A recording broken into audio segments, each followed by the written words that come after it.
Coming up, healthcare for kids. What should parents know as they send their children back to school? Plus, we visit with the CEO of the Native American Development Corporation, and investigations into boarding schools continue.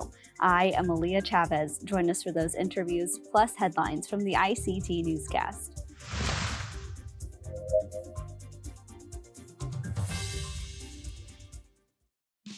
Arizona PBS is proud to support Indian Country Today.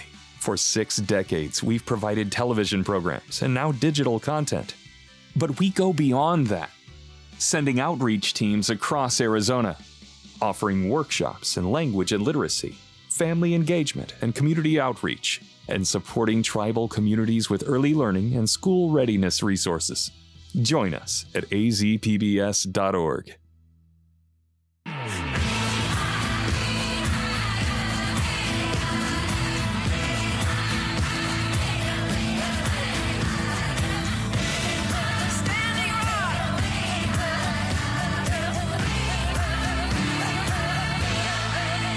This is the ICT Newscast with Aaliyah Chavez.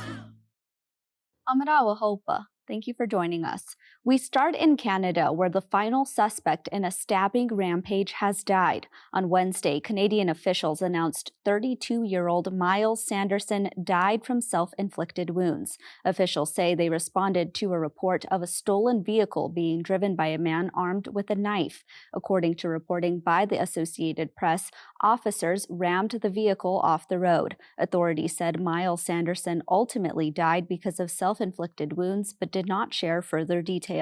His death comes 2 days after the body of his brother, Damian Sanderson, who was the other suspect, was found in a field near the rampage. The stabbings on the James Smith Cree Nation killed 10 people and injured 18 others. Those incidents will continue to be under investigation. Now to South Dakota, where there are new developments in a Native voting rights lawsuit. On Tuesday, the Federal District Court for South Dakota approved a settlement between the Rosebud Sioux tribe and the state. The case challenged the state's numerous violations of the National Voter Registration Act. In May 2020, the federal court ruled that the state of South Dakota committed numerous NVRA violations. Tribal leaders say that those violations deprived thousands of tribal citizens of their right to register to vote and to be able to change their voter registration addresses. A number of Native stakeholders were plaintiffs in the case, including the Oglala Sioux tribe and the Lakota People's Law Project. Moving forward, a judge is requiring the state to name a NVRA coordinator who will ensure compliance across state agencies. Well, there's unfortunate news for fans of a groundbreaking show featuring Native actors and writers. Rutherford Falls was a Peacock original featuring an Indigenous cast and crew. Last week, the show was canceled by the production company following its second season. It was not immediately clear why that decision was made. Vincent Schilling, editor of Native Viewpoint, pointed out the show's impressive rating on the platform Rotten Tomatoes. As people know, it's 100% Rotten Tomatoes. I'm a Rotten Tomatoes critic, and the second season has 100%, and the first season has 92% Rotten Tomatoes. On social media, fans rallied behind the show, thanking the cast and crew for their work. You know what? Native storytelling is a huge, huge deal, and producers are noticing, and people's eyes are perked up to this type of content, and it's going to continue. It's going to continue, absolutely. And without a doubt, this made a huge impact on the industry that's going to carry and will continue to carry. It's never going to go away. Rutherford Falls starred Indigenous actors Janice Meeting and Michael Greyeyes, among others. Indigenous women representing a cross-section of Indigenous Amazon nations rallied in Sao Paulo, Brazil last Sunday. They are calling for better government protection for Indigenous reserves in the rainforest, where violent clashes have led to death. A nonprofit group monitoring violence against natives announced that 2 Indigenous people who combat illegal deforestation were killed last week. Around the nation, Day of the Amazon rallies are calling for a halt to illegal logging, mining, and ranching in the rainforest. One demonstrator says this is about more than the results on election night.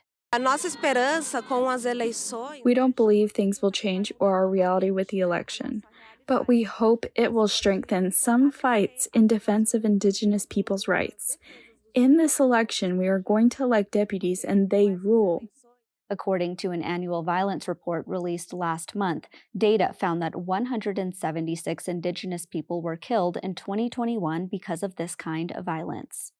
A Canadian survivor's flag was raised last week on Parliament Hill in Ottawa. The flag is a way to honor Indigenous people forced to attend the country's notorious residential schools. APTN's national news team has the story.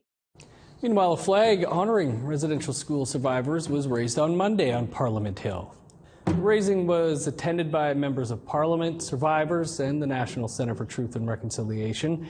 The survivors' flag will fly near the West Block and Visitor Welcome Centre until 2024. After that, a decision will be made to find its permanent home. The flag honors the 150,000 children who were forced to attend residential school and the impacts this had on their families and communities. Residential schools are a shameful part of our history. That is the truth. That's the truth we must continue to confront, to share, and to be open about. And that's the truth this survivor's flag is going to remind us of every day here on Parliament Hill. And those are the headlines for the ICT Newscast. Coming up, for 35 years now, the Native American Development Corporation has helped small businesses. We'll hear about their latest projects. And new technologies help boarding school research. But first, from eye exams to good hygiene, tips for parents as they send their kids back to school. We'll be right back.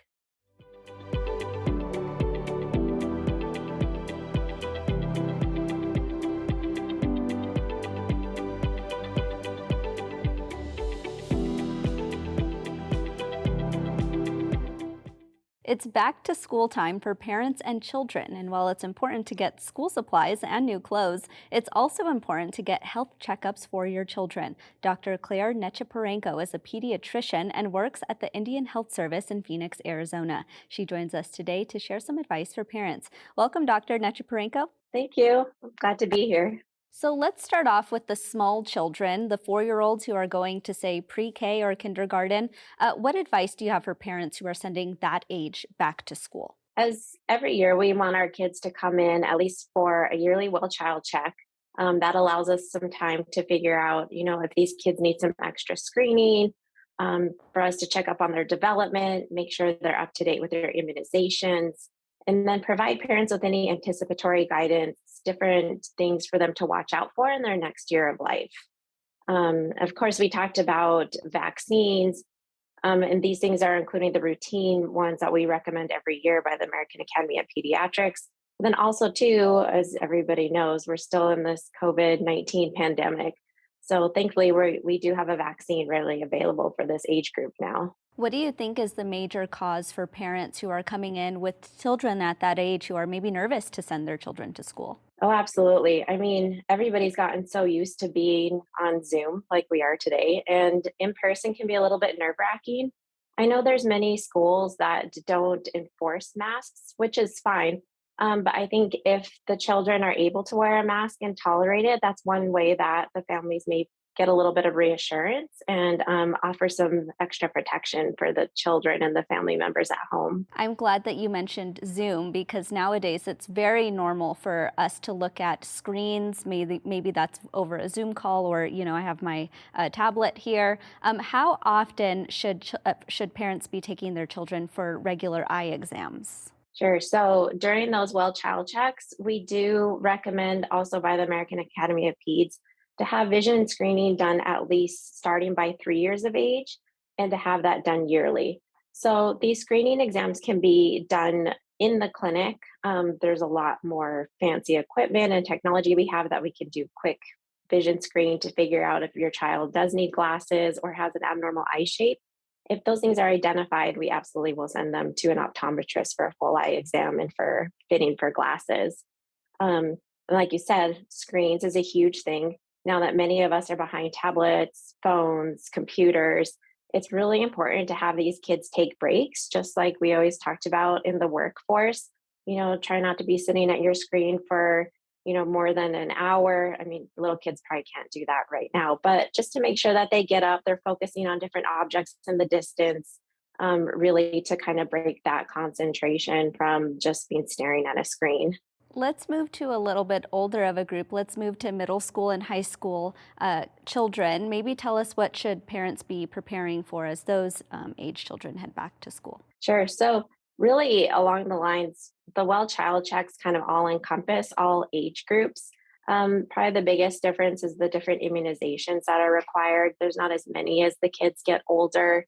Other things that we know that in teens that they have a hard time with, like we had talked about screens, and being on, like I said, computer, telephone, and then also really enforcing like good sleep routines. Teens tend to need a lot more sleep as they get older, contradictory to what we grew up, but really they should be getting anywhere from like 9 to 10 hours of sleep if they're able to, and establishing a routine bedtime. I know many of them like to stay up super late and be night owls, but then it's just more difficult for them to get up in the morning and concentrate at school. I was reading a report last week that was talking about how anxiety in teens is becoming more common. Is that something that you're seeing? And if so, how can parents look out for any signs or symptoms of that? Absolutely. So during the pandemic, I think that was, a huge effect on all of us. Some things that used to not worry us just came out of nowhere. And a lot of us don't have the kind of tools and the things that we need to address those. So, really, with your teens, I just be looking out for kind of similar to symptoms of depression. So, really wondering like, are they withdrawing? Do you feel like, I know a lot of teens like to be in their room, but is this happening more? Are they not really wanting to hang out with their friends? Are they not enjoying the different activities that they used to? And those would be really, or like even going to places and things. I know I had a little bit of anxiety, like going back into a grocery store with tons of people there. That might be one of the things of going back to high school and being around a large group, and maybe not everybody has masks. So those things are, and really to have parents check in with them, every once in a while, just, and also too, like with their schoolwork. If you see a fall in their grades and interest in school, those are all red flags. And, talk to your pediatrician about it, and we can help refer you to appropriate parties. I want to squeeze one last question in here because we know that so many Native young people play sports. So for parents of those young student athletes, what advice do you have for them? Sports physicals are an absolute must. It allows us to do quick screenings of their overall health, of their heart health or their cardiac health. And then also, again, COVID coming back into play. There's some of us that did have COVID-19 did have some sequelae from it, meaning that some of these kids are at higher risk for the myocarditis, the inflammation of different organ systems. And then there are some kids too that still have some neurologic or like brain fog, kind of like the long COVID that we talked about, and even some exacerbation of their asthma. So those things are good to come in to be screened for too before we clear the kids to go back to school and for their sports activities. Dr. Nechapurenko, thank you so much. You're so welcome. Thank you.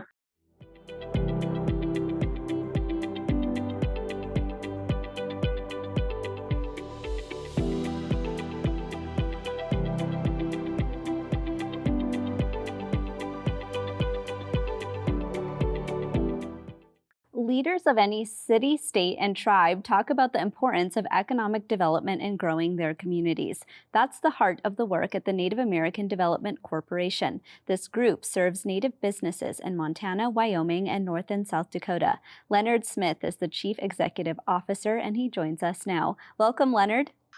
Good morning. How are you? I'm doing well, thank you. Let's just jump right in here. Give us an idea of the types of small businesses that your organization works with. We've historically worked with a lot of the tribal enterprises on the reservation communities that we have served, and now most recently we're getting very involved in entrepreneurship on reservations, and also in the urban communities as well. Give us an example of maybe some success stories that you've had with these small businesses. Over the years, with our resources, both capital and technical assistance and training programs that we've developed and designed over the years, we've served a number of businesses on the reservations, including including the tribal enterprises. We provide a lot of technical assistance to them, and we've expanded our programs into not only Montana, but North and South Dakota as well, especially with our procurement technical assistance program that we've developed, which is providing a lot of technical assistance in getting government contracts. We've done about 12 million as of last year, and we've served hundreds of businesses on the reservations with this program. We've also developed a CDFI fund.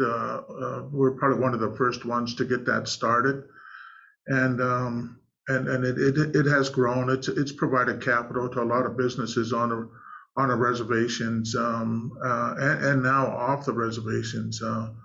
Most recently, we've established a urban Indian clinic that we were awarded a contract through the Indian Health Services. That has taken us into a lot of new areas, health-related areas, and serving a population that is growing in the urban community as well from all the surrounding reservations. So we have quite a few people that come to Billings, Montana, and so we're expanding that program quite rapidly. And over the years, we've also provided assistance even to the Tribal Leadership Council.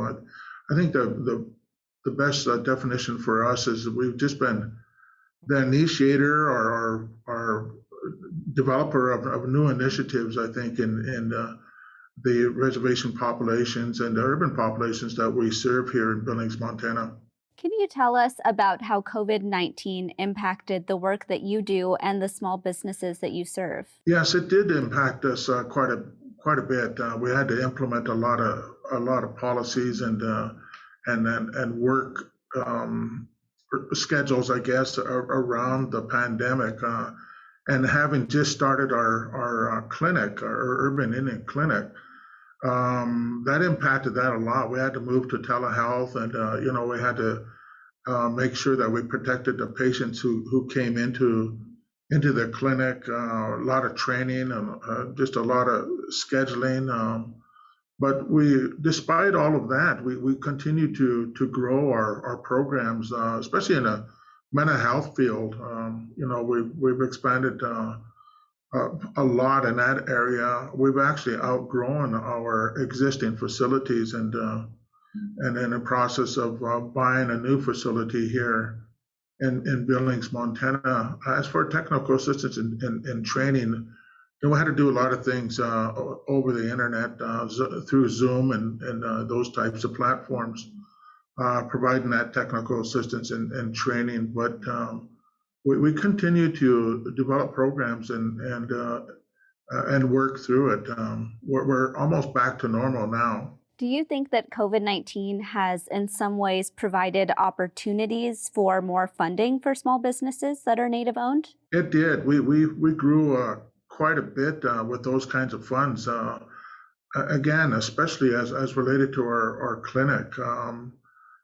Just making use of those funds and growing the programs and spending the funds, the way that they're meant to be spent. That took a lot of development in just our financial area, I guess. Bringing on new employees and employees that probably had a better background in specific areas. So it was all good, but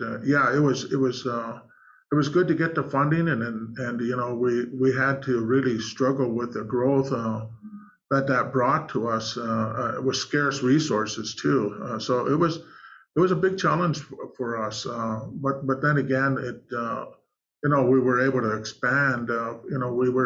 When it first started out, we were about 12 employees, and we're now at about 65 employees. So we've had considerable growth. We've had to implement new strategies, even changes in our organizational structure.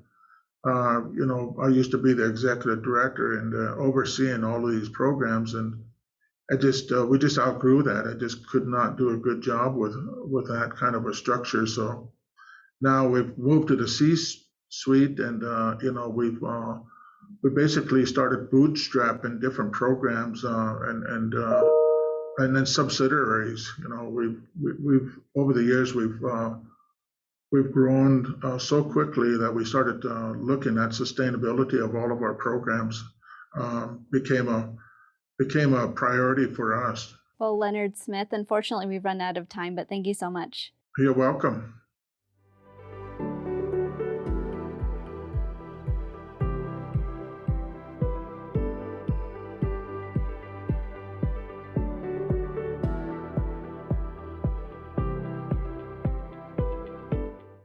ICT is collaborating with Reveal News to take a look at how one community in Indian country is navigating its boarding school history. ICT's national correspondent, Mary Annette Pember, is the lead reporter. Welcome back, Mary Annette. So tell us about this incredible collaboration. Yeah, it's actually Reveal News is part of the Center for Investigative Reporting. Viewers may know that they do a weekly podcast on most of the national public radio stations with their host, Al Lutzen. So they approached us about doing something about boarding schools, and we really wanted to go beyond kind of the standard narrative, I think, depicting Native people as like victims without agency. And of course, we as Native people know that our history with boarding schools is complex and nuanced, and we really wanted to convey that. And I think that we found a way to do that. One of the inroads is we are focusing in a micro way on Red Cloud Indian School, which is located on the Pine Ridge Reservation where the Oglala Sioux tribe are located in South Dakota. Now, Red Cloud Indian School has been a part of that community for over 130 years and has operated continuously since actually before the reservation was even created in 1889. The school was founded in 1888. So, of course, they boarded for quite a few years. And then finally in the 1980s, they switched to a day school. Currently, they offer day school for students K through 12, about 600 students throughout the reservation. So as one might imagine, there's a host of big diversity of feelings among, citizens there on the reservation, regarding Red Cloud. Red Cloud has engaged in what they're calling a truth and healing effort, and they actually hired somebody. It's Macaw Black Elk, who's a Oglala Lakota citizen there to be the executive director. Absolutely. I want to actually talk about what the similarities and differences are between the boarding school that your mother attended and that you've come on the newscast to talk about and report on, and what you're finding in South Dakota. Of course, they were both Catholic run. My mother's school is St. Mary's Indian School in Odana on the Bad River Ojibwe Reservation in Wisconsin, was run by a different order of nuns, the Franciscan nuns, and they really took the lead there. Red Cloud, however, was founded by Jesuit priests, and they took the lead there. So it's a different order. The Jesuits are really kind of well known for their work in education, and they're very strict, rigorous classes that they offer. The Franciscans, however, not so much, and they actually stopped. The school closed in the late 60s. So, and that was a really kind of a crucial time in Indian country. A great deal was changing. However, when as I've interrogated my mother's past quite a bit and spoken with relatives, and of course, my whole life, my mother always told me stories about the sister school. And when I, listened to some of the elders on the Pine Ridge Reservation who attended Red Cloud School, I often hear sort of similar experiences where they really felt very diminished, in a lot of ways, and a great deal of criticism, and then their culture and language was not lifted up, and many people, discussed brutality, which wasn't something that my mother also experienced. Of course, at Red Cloud, things have changed, quite a bit. Mary Annette, you're working on a really timely story right now on Thursday morning. Tell us what that is. Yes, we just heard that yesterday. The Tribal Council for the Oglala Sioux Tribe voted to purchase 40 acres of Wounded Knee land at the location of the Wounded Knee massacre, and it has long been kind of a controversial issue. But the family who owned the land has now agreed to sell it for a far reduced price, from the initial offering at $500,000. So the Oglala Sioux Tribe will be collaborating with the Cheyenne River Tribe, and they will share the cost. So that's that story today. And very quickly here, I want to make sure that our viewers are able to tune in to your collaboration with Reveal News. Tell us when they can do that. Yes, it will air on October 8th. And this is a two-part series, so it will run for 2 consecutive weeks, and it will be offered by national public radio stations. Well, Marionette, I have 20 other questions, but unfortunately we're out of time today. So we'll keep a lookout for your upcoming collaboration with Reveal News.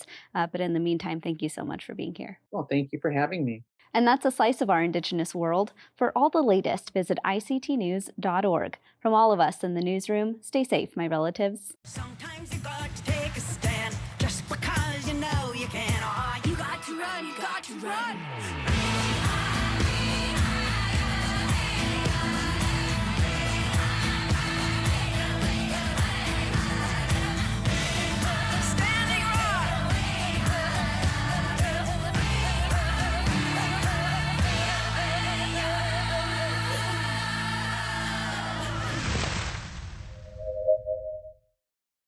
This program is made possible by the Corporation for Public Broadcasting, a private corporation funded by the American people.